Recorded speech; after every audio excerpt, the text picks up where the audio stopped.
The issue becomes with stress is when there's too much or too little of a stress response. Or a dysfunctional stress response. This is what's going to lead to disease. And there's many factors that can go into this. And these include the number of stressors. We've known for a long time that stressors are additive.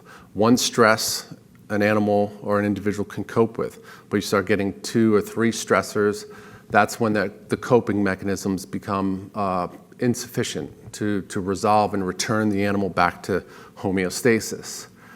The duration of the stress, acute versus chronic. Acute, the body is generally prepared for acute stressors to be able to respond and then resolve. But when you get into some chronic stressors and that repeated insult of stress, then things actually change and you start getting these new adaptive mechanisms that can lead to some adverse consequences.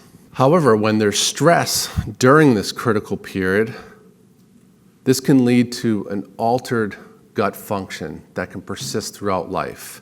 And this is where we've been trying to understand how these early life stressors that are occurring during critical period can change gut function and how this can lead to increased disease risk. So there's these persistent long-term effects of this early life or stress that leads to a persistent leaky gut. So they can recover clinically, they'll recover from the weaning, there'll be compensatory gain.